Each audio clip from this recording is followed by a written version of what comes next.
दोस्तों आईटीसी ने अपने फोर्थ क्वार्टर के रिजल्ट्स रिलीज किए हैं आज के दिन। रिजल्ट्स के साथ साथ इन्होंने 7.85 रुपीज़ पर इक्विटी शेयर का डिविडेंड अनाउंस किया है, जिसके लिए रिकॉर्ड डेट 28 मई रखी है। और इसके जो पेमेंट की डेट दिखा रहे हैं लोग कि 28 जुलाई से 31 जुलाई के बीच में कभी भी ये आपके जो डिविडेंड का अमाउंट होगा वो आपके अकाउंट में क्रेडिट कर दिया जाएगा। इसके बाद अगर कंपनी के रेवेन्यू की बात की जाए तो प्रेजेंट क्वार्टर में कंपनी का रेवेन्यू 21,016 करोड़ का है। पिछले क्वार्टर में 19,245 करोड़ का है। तो क्वार्टरली बेसिस पे अगर देखा जाए तो कंपनी का जो रेवेन्यू है उसमें लगभग 10% के आसपास जंप देखने को मिला है।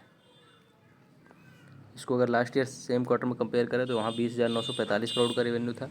तो क्वार्टरली बेसिस पे तो कंपनी के 10% बढ़ा है, बट ईयरली बेसिस पे कंपनी का जो रेवेन्यू है उसमें कुछ खास चेंजेस नहीं है, मतलब 1 या 2% के आसपास का इंक्रीज देखा गया है।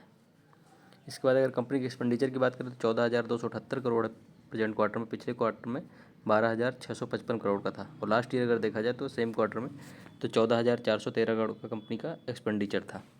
तो क्वार्टरली और ईयरली बेसिस दोनों में क्वार्टरली बेसिस पे तो कंपनी का एक्सपेंडिचर बढ़ा है, बट ईयरली बेसिस पे डिक्रीज हो रहा है। बहुत मार्जिनल डिक्रीज है, बट डिक्रीज है ओवरऑल।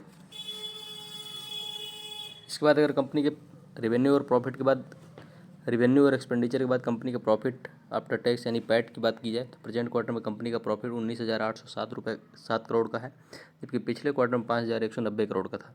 तो ये जो प्रॉफिट है लगभग 4 गुना होता है यहाँ पे दिख रहा है क्वार्टरली बेसिस पे।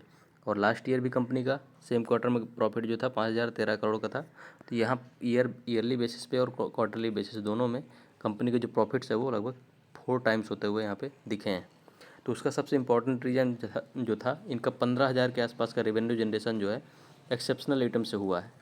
तो वो इस क्वार्टर में यहाँ पे रिफ्लेक्ट हो रहा है। 20,000 करोड़ के आसपास कंपनी का जो प्रॉफिट है वो पहुँच गया, क्योंकि देखिए पिछले साल भी 5,000 करोड़ के आसपास ही प्रॉफिट था और पिछले क्वार्टर में भी कंपनी का प्रॉफिट 5,000 करोड़ के आसपास ही था।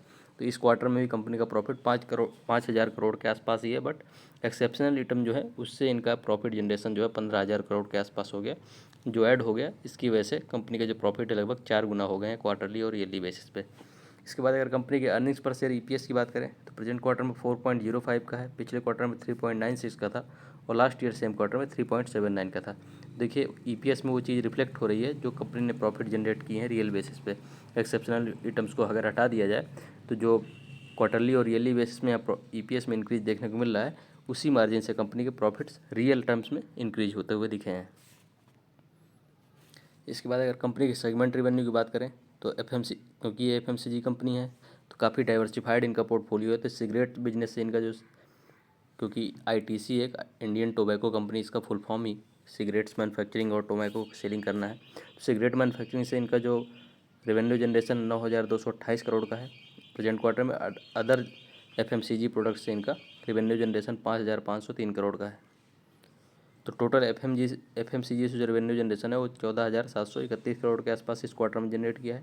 एग्री बिजनेस से अगर देखा जाए तो कंपनी का रेवेन्यू जनरेशन 3,694 करोड़ का था।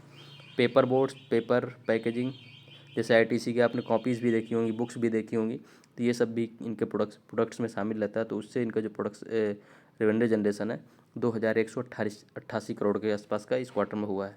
Others revenue generation 1,164 crore. तो यहाँ पे देख रहे हो कि मेजर जो इनका रेवेन्यू जनरेशन हो रहा है, मतलब 2/3 लगभग 67% के आसपास वो एफएमसीजी से ही हो रहा है। और उसके बाद दूसरा लार्जेस्ट है जो एग्री बिजनेस है, वो लगभग 3,694 करोड़ के आसपास है, जो कि लगभग हुआ 16-17% के आसपास इनका जो टोटल रेवेन्यू जनरेशन है उसका एग्री बिजनेस से रेवेन्यू जनरेट हो रहा है।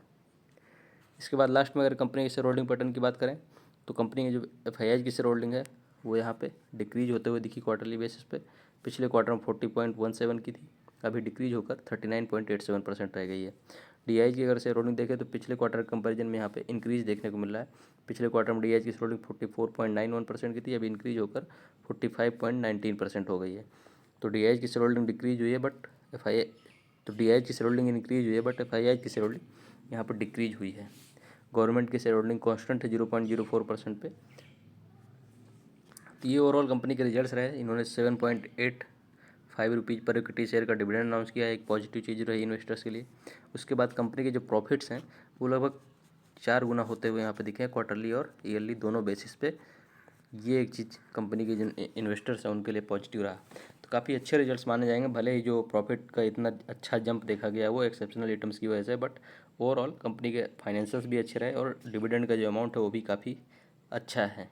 लगभग 150-2 अभी जो करंट प्राइस है इसका 450 के आसपास कंपनी का जो प्राइस शेयर है वो ट्रेड कर रहा है। इससे अगर कंपेयर करें तो जो डिविडेंड है इनका 7.85 रुपीज़ का, वो लगभग 1.5 से 2% के आसपास का डिविडेंड होता है। काफ़ी अच्छा डिविडेंड माना जाता है, 1.5 से 2% के आसपास।